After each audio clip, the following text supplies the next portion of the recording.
Ndamira pamberi pedera mambo mutasa. Ndamira pamberi pedera mambo mutasa. Zvisa chando zvechokwadi. Zvese zvataura ndezvechokwadi. Pachaswa nemhosva. Ndikachaswa nemhosva. Mwari arimbatsirawo. Mwari arimbatsirawo. Pamusoro mambo mutasa. Sumudza izvo. Ndinonzi Fungai Dangarembwa. Pamusoro mambo mutasa, pamusoro wadare. Inini ndauyawo nenyaya yangu. Ambe muri kuyapa here apa?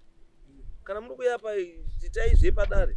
Ndauyawo nenyaya yangu. Yes. Ava maiguru avo mukadzi wenhaka. Saka inini namukoma wangu inini takapuhwa amashezi edu kubva pane minda, kubva pane mombe, zvese tikasherwa. Mukoma wangu akazosvika pakushayika pakatanga kushayika baba wangu inini. Ashayika kudaro mukoma wangu inini ndakasvika pakugara maiguru wangu nhaka. Ndaita saizvozvo vakambosvika maiguru avo pakunetsana natete, ndikadaidzwa kudare kwamaundo. Vana vakudzingwa naiye mudzimai akudzingwa akaendeswa kumba kwawo. Inini ndikanzwa tsitsi yekuti dai ndandiri inini ndakafa inini. Vana vangu vachizozi vanotadza kugarwa, vanotadza kuzochengetwa namukoma wangu. Ndakaona kuti hazviiti. Ndakaenda kudare kwaSabhuku Maunde ikoko. Ndikasvika vana vakunzi varongedze vaende ikoko. Ndikasvika ndikakumbira sekuru maoko. Ndikataura kuti sekuru, ndinokumbirawo vana ndiende ndonogara nemhuri yangu kwaMutare. Zveshuwa mhuri yangu iri apa. Ndakaikuza ndikagara nayo kwaMutare kuchisenza kumabhazi pamungu. Saka nhasi uno izvozvi tagara tauya pamusha apa. Tabva kutauno. Ndakuona kamagariro kacho katakuita. Inini ndosvika ndakutaurirwa awa maiguru akutaura kuti minda iriko yatakapuhwa isusu ari kutaura kuti ndeyangu. Inini ndinoshamisika kuti amaiguru ava kubva pakashayika mukoma wangu inini anombobvira ndambobata kana chinhu chavo. Asi chandakaita ngechekurera mhuri iyi. Zvinhu zvinondirwadza stereki. Anofamba achitaura mune vanhu achitaura kuti kwanzi minda iriko woko. Minda iri yese iri koko. Hapana kwawakapuhwa minda nababa wako baiwo. Wanga utori mwana mudoko iwo. Akutotanga kutondichallenge paumba ipo baba. After that zvaitika izvozvo. Manje pamusi wa16 July. Takanetsana. Iye ndobva aenda kucivil court achida kundisungisa achida kupuhwa protection order. Tisiri kuwirirana pamusha. Ndakaona pane motika yakauya ine hanzvadzi yake novakomana 3. Ndikabatwa pamashops pamanheda. Vakandirova vazokundirova zviyazvi. Vanhu jekerere pamashops vachizviona. Vakanditora vakandisvitsa kumba kwangu inini. Vakandirova kusvikira pakufenda. Vakanditseka nematuruzi angu. Zvikanzi iwewe uri bhinya, uri kucheka mukadzi wako nebanga. Achindipomedzera mhosva iye mudzimai uyu. Pamusoro pekuti inini ndakaita tsitsi dzekuchengeta mhuri yamukoma wangu inini.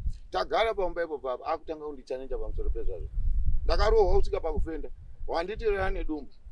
Ndiri mumotika. Wakandikitira. Alright. Saka imi ishu yenyu pamberi pekuti chii? Muri kudzingwa paminda yenyu. Akundidzinga paminda yangu inini. Paumba paari kugara pacho baba. Paumba pandakasiyirwa nababa wangu inini. Iye wacho stand yake itori nefoundation so. Yatone miti yatokura deso. Asi hapana kana kuwaka. Izvizvo akutotanga kutondishungurudza futi paumba pangu. Saka ndinochayirwa kuti inini ndoita sei. It's okay. Sumuka ambuya padare paseki musekeri wamunoita. Because kasekeri kenyu ndiko kushora zvokutaurwa kana kushora dare. It's not right. It's not a very bad attitude towards you.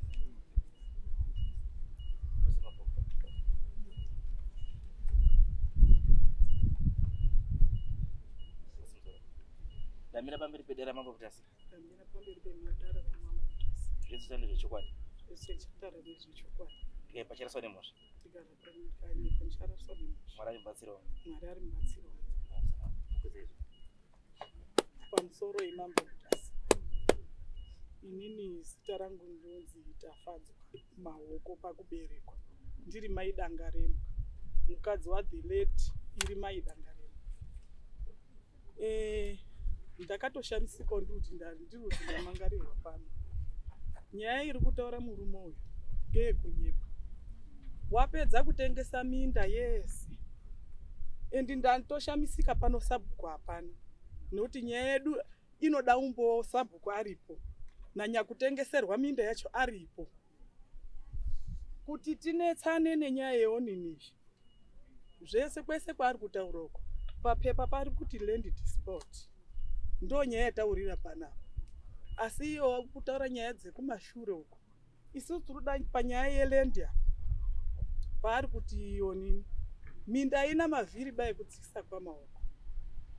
Nyaya yeland iri kuitika uri kupedza kutengesa minda yes wane munda wachi4 achitengesa wachi5 wangada kutengesa uyu munda wangu inini handitadziuziya minda yangu yandakapuhwa ndisezani ndichiroorwa endi musi wendakapuhwa minda iyi iye anga asipo bo. Takatombogara dare wana tete wachipo tete Maichimoyo wauya kumunda uku Sabhuku dai anga aripo ndiye unoumboone nyaya iyi asi ndiri kushamisika kuti Sabhuku hapana sei ndiye unoumboone nyaya iyi wakauya kumutiti wakasvikira kumunda inini ndiri kumba iye yuyu amangara kuti ndiri kumutorera minda yake kuna Sabhuku.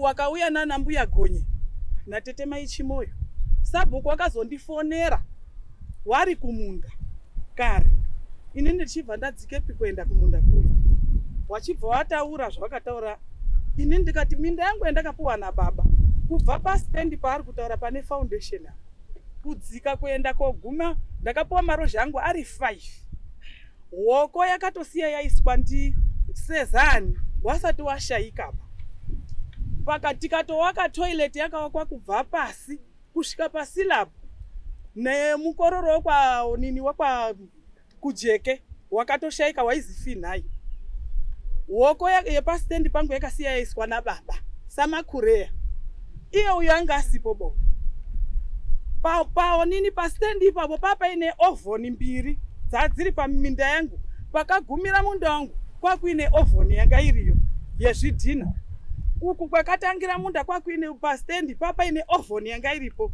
yezvidhina pakazoshaika murume ndakabva ndati neproperty yedu Harare murume wangu anga ari musoja waishandira kuKG6 muoveti ndikati property aichakwaniba zvaturikidzana nezvambuya ndopendakaputsa imwe ovhoni yekutanga wana tete wakati baba anga achipo sekuru chakauya wanga wachipo wakati azviitiba kuti uchaende kodini wana wachakatsonga ndakasiyiwa ndine twana 2 aka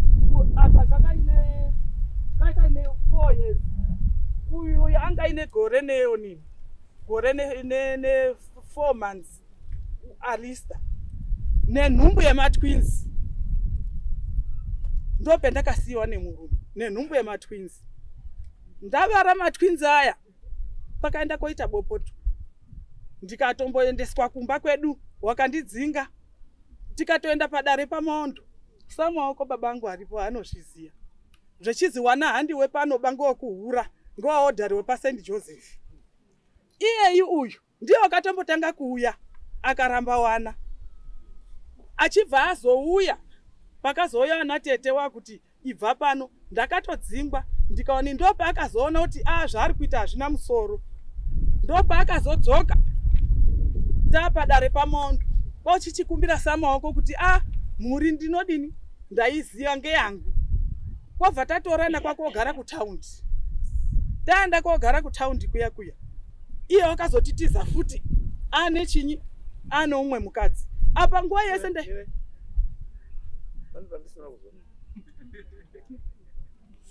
after matwins makatorana maenda kugara kutaundi hamuna kutaura kuti kutorana kwenyu kwakuru kwakamira seya uyu ndiye wakandigara wanga agara nhaka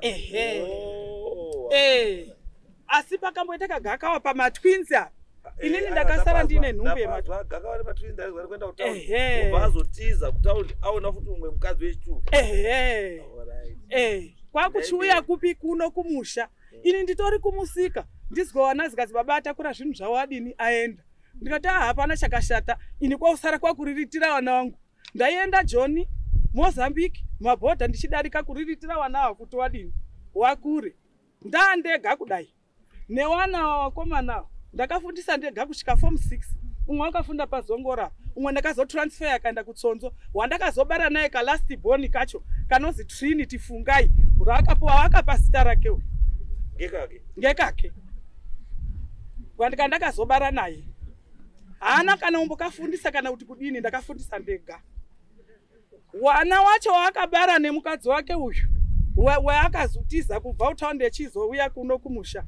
Ndini ndiri kuachengeta, ndinawo mumba mangu, kamwe kari grade 5 kamwe grade 6, turi paEvershine. Alright, apo ndapazwa Apa tekuti asvike pangu. Nyaya yangu pairi iyo background information yamurutipa, but nyaya yangu land dispute. Ndo peta kuchishi nyaya yenyu pekuti imimi makuti uyu utauri kuti ngekwangu mukati ngekwenyu. Chii ndipo ndikudai paland apa wane minda yawakatengesa mumasure pari kugara umbu. Ndoda kuti musvike ndikutira uri point zvekuti minda yakatengeswa kana kuti haina kutengeswa. I'm not worried about that. Ndoda kuziva kuti minda yenyu yamakapiwa iri kuenderana here nezvamakapiwa. Zvekuti ndo yaakuda kundipamba kuti ngeyangu, kuti inini handizivi minda yangu yandakapiwa naSezani. Hana urorwa ndiri mwana mudoko ba. Ndo yaada kupamba kuti minda yake. Isusu patakapiwa minda uyu anga asipo bo. Papa ina ana sekuru Chiwanga. Uyu hana upuhwa ba, uyu akazi ndiye uchazosara ari pamba, ndiye chigumisirwa uyu. Wakomana wangu ari 2 basi. Ndiye chigumisirwa. Minda yakasara yaakatengesa yacho neimwe iri kumusoro uku midoko nepayadi. Ndo paakazi ndiye unozodini? Unozoonini ngoti wakomana i2 basi. Uyu anga ari mukomana mukuru. Patakapiwa munda uyu anga asati aroora bo. Saka minda iyo ndo yakuti ngeyangu kuda kutora kutengesa. Ko inini wana ndo wapei? Ndino wana wakomana warubaro wana wakomana. Uyo wana wakusofa wana wakomana watatu. No, it's okay. Nyaya yenyu taizwa. Dispute yenyu kuti pamakapiwa land imimi angaripo ndiani? Pamakapiwa land wanga waripo. Yes. Because normally my issues akadai anosolvwa newill. Angaripo panga paina tingati angaripo washakabvu. Papa ina sekuru Hati Chiwanga na sekuru Rafu na sekuru Chakauya. Ndo angaripo nakapati kamuzukuru kamwana katete. Dai kakaripo kana mai wakabva ushaika. Kakatobuda kakatodzokera ku South Africa. Dai kakaripo ipo pakako ndo kane umboho kuti minda yembuya wako ngeipi. Right. Asi wako wanga waripo wazinjwa shwa washakabva pasina. Zvinhu zvenyu zveizvi zvamuta zvese hazvidi yese. Zvinoda documentary evidence. Andizvo zvinoda pazvakanyorwa kuti apa ndo zvataita. Because right now it's your word against his word. And you cannot make a decision. Because it's your word against your word. You don't ndepangu ya ndepangu. Saka tino decide say. Saka dai pa nomwe ane chinyorwa chainacho chekuti apa usoita papa ina ndingi. Chipepa chacho ichi chikasainwa. And right now I doubt kuti sabhuku amuri sabhuku. Pamakaita zvinhu sabhuku angari iye the current sabhuku. Papa sati pana sabhuku uyu bawo. Saka then why muramba mupa emphasis kuti sabhuku anga aripo? Patakaonini sabhuku anga aripo. Patakanetsana nana tete nenyaya yeminda iyi. Which means kutonetsana nana tete it means kuti wana tete warutotaura kuti nakucha poita hamusiri imimi zveminda. Kana makatombonetsana nana tete it means kuti wana tete waruti hamusi imimi zveminda. Wadipo wana tete? Wakashaika. Apasina kana wani. So you need angamwana situation wamire yakaita. Ndiye kuti makatombonetsana na tete. Which means kuti president was set. Makatonetsana na tete kana makanetsana na tete wana tete ndo wana hanzadze murume wenyu ndo wana wate zvara. It means pamakapiwa wanga uripo. Saka makana makazonetsana nawo it means they were in disagreement. Nezvo mamurutawo. Andizvo wana tete neuyu wanga uri kusame side. Now that machisara imi muri 2 hapasina mawitness ese angati kusapota ai. Makuchinetsana muri wangani mai? Ma 2 asi hapasina witness. Inini apa pari ku ailand yese. Ndazwa chandazwa inini apa. Pane 2 issues. Even besides the issue yekuti ye land. mune issue yamatanga utaura yekuti ari kutengesa chi minda ari kutengesa minda mune mwana mese ende plus futi mune mwana futi fungai naye saka imakukhira kuti fungai unozoshaya kudini pekugara because baba uri kutengesa chi minda wakatengesera nani wakatengesera hungwe nani hungwe iyoyo ndiyo uramba chitenga minda iyoyo chikurukwa nemasherere kwaakatengesera hungwe ndekwake saka kana kuti kwake hamuna chekutaura nezvazvo aiwa wazopazomutsa mutauro ngepekuzopinda pane wangwa mirai taakutaura nyaya yechi yeownership handiti hamutauri zvekuita neminda yake kana kasara asina pekugara minda ngeyani ngeyake handizvo asi imimi nawo the fact yekuti mune mwana naye it means kuti kwenyu koko ane share futi because mune mwana naye kwamuri kuti kwenyu imimi handika ndiwo wana wacho here wamutaura saka wenyu naye fungai ane share futi kwamuri saka zvinoita here kuti atengese minda iyi wana wacho asikazizi chatiri kukusapotai nechekuti minda haitengeswi all land is state land kana usisaidi unodzosa kuna sabhuku wopa umwe ipapo ndo pakamutsa zvese saka nyaya yenyu imimi iri pekuti baba vari kutengesa minda wana wasina pekugara wachiya wega wana baba wasina pekugara wana wasina pekugara ndo nyaya yenyu chaicho so it's not a dispute ndo nyaya it's not a dispute ndo zvakanyorwa papepa murume uyu wamangara pepa rakazi dispute izwa dispute yave pekuti chi dispute yave pekuti uyu ari kuti imimi mauda kumutaurira zvekuita neminda yake yaakapiwa ndo pane dispute yacho muri mukadzi wacho uyo aiwaka apa pane bad blood because uyu akamwa mvura yeuyu amwa mvura obva ayabota tobva aburitsa fungai junior aburitsa fungai junior wari kupi wari kudanga mvura handiti ayabota ramaikuru wabva abara mwanani fungai handiti uyu ndobva ndakupiwa futi tofi sweet nekamuka akasangana nako mutaundi wobva atiza mai fungai wobva ainayo kumusha kuno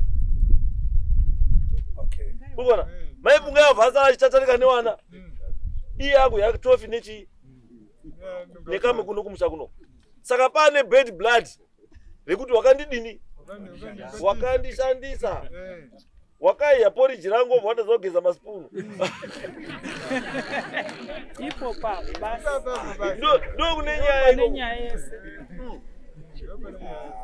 saka nyaya iri pekuti fungai ende ogeze masipunu zvipi nyaya inonaka ende ogeze maplate nyaya inodini inonaka iwewe bvuma kuti fungai land yes haitengeswi une mwana sekutaura kwaunda mai she has got that right to protect chi mwana because mwana yato ane zvake is a minor anozoshaya pekugara mwana just because iwe wadini wako wakatengesa mai she is very right to protect but nyaya iripo handiti muri kuona ndeye kuti uyu uri kuti kumwe kwako zvisatengese ngekwake ndikwati ngekwangu ngekwafungai mwana wake hapana kutengesa hakusiri kwako baiwe kwako wakaya kwako wakatoya mirai taura tizwe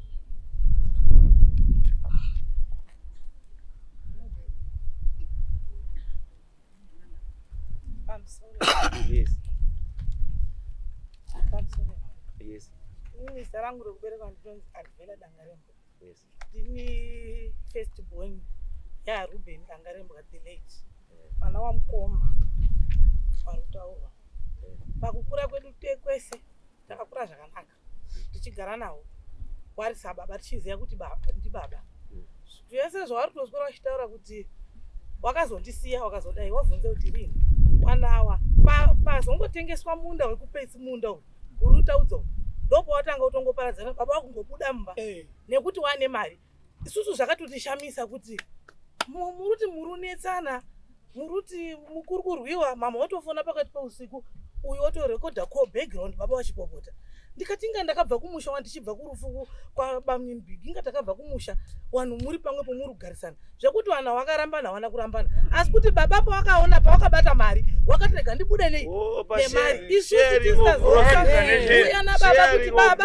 mari yacho muda kuishandisei baba vanoti hamunitauri zvekudini zvekuita baba tangoese tatichifambira zvemhuri tese takadai hapana nemurume baba ngoese tirikufambira zvemhuri kuti tigarise wanhu utazwa vanhu vari kuya pamba vachitidyira mari tikabata mari tatuti baba tifambe tidaiwo so baba wakati alright baba wabata mari baba wachabatiki baba munda makatengeserani munda makatengesa mari baba vanoti munda ndakambotanga ndakwereteswa 600 how come baba $100 yeyo mutown tinosaina mapepa imi mototi makakwereteswa 600 munhu uyu kumutsotsai because aiti mimi mari muchaidzosa hau uyezve makataurirana kuti kudini baba toda kutaura nawo kugara nawo pasi baba hawachatobutura nesu baba wakutotora nesu parodi baba ona izvozvi mune nyaya yepfungwa yekuti muruzi makatuka mai pfungwa irunetsa tirikufamba tiri kubata zvinhu zviri kutinetsa baba hawadi kutaura endesai mombe kwamaenzanisa baba hawasi kuda kutaura nesu baba hawasi kuda kutaura nesu saka isusu tiri kuona sekuti baba zvavakuita zvekuti vanetsana namai kubva makwerese kana kuvabvunza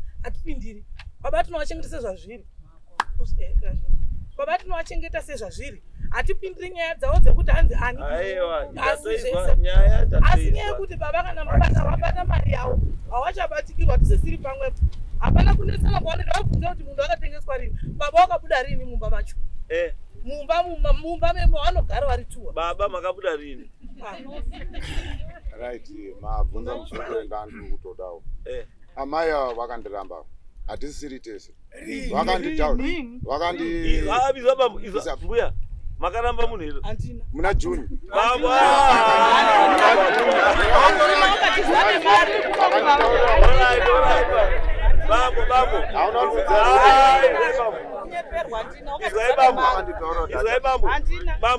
bambo nyaya yatopera bambo endai mohebota endai mohebota bota rakakumirirai bambo musaswere muri kunetseka muri kubva hamuna kurambwa mai warapota kuti bambo ndiri pano imimi ndiri musadi imi bambo musanyepa kuti ndakarambwa imi mamuchadi aiwa saka imi kana musadi chizwai maizvera bambo mutembo zvaunotaura mutembo zvaunotaura bambo kana muri imi musadaka uyu munhu uyu makamugara nhaka ari pamba pani pake anobudapo ndiani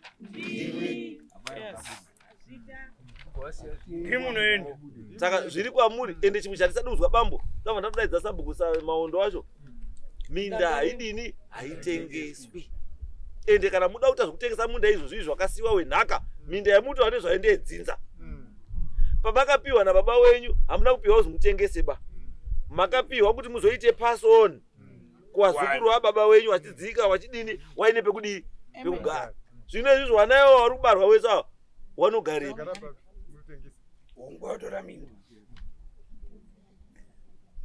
akura mari inotapira mari yakanaka baba mari yakanaka asi inokonzeresa if you are not careful inokonzeresa baba unozoifunga yapera ichipo hauifungi unozofunga zvakanaka yapera dai ndakazobatisa mai ya 400 dai asi hapasisina baba kwekuti uchaione futi hakudini iyo bambo vanhu vari kuchema kuti zigi asi tienderera pese panapa uone kuti pane zigi riri pasi here riri kuenda nemhepo ritsvage zigi riri kupepeswa nemhepo panapa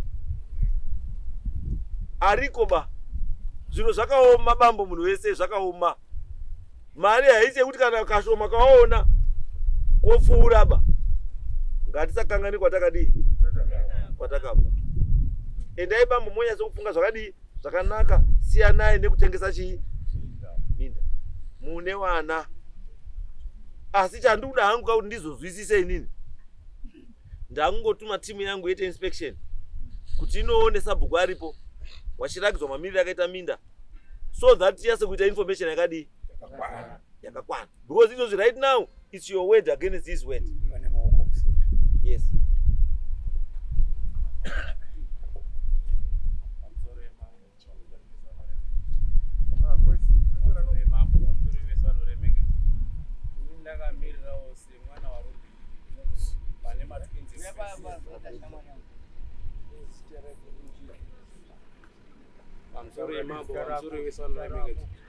zita rangu ndoitwa Love Mode Ngarembo. Ndakamirira pamatwins aRuben wekupedzisira. Takambogara nababa nasekuru wekwachiwanga kwakabva mai vabereka sekuru Danga vabereka ana baba wangu naiwo baba wangu awa naSabu vanova ivo vari mukomo wangu kwaari avo vanonga vari baba kwatiri nesu naSabu. Ndichitaura kuti ndoda kufenza minda Sabu inini wakanditi fenza but pakuda kufenza minda baba ndopo kandiudza kuti ndandakambokwereteswa mari neanonzi Hungwe wangu akambotengesera munda nechepadzasi handiti and then pendakada kufenza iwe wakanditi iwe haupindiri nyaya because iwe hausi mwana wangu iwe uri mwana wamukoma wangu saka iyi minda ndeyangu. Saka pendikuda kunzwisisa ndepekuti izvezvi nyaya yauya kwamambo ndakazoti nyaya yakwamambo Hungwe ane right here yekuzotora munda uyu wetatu wendandoda kufenza uyu kuti tikwidze pane makapu yanga iri kunzi namai apa ndo panoperera minda yangu.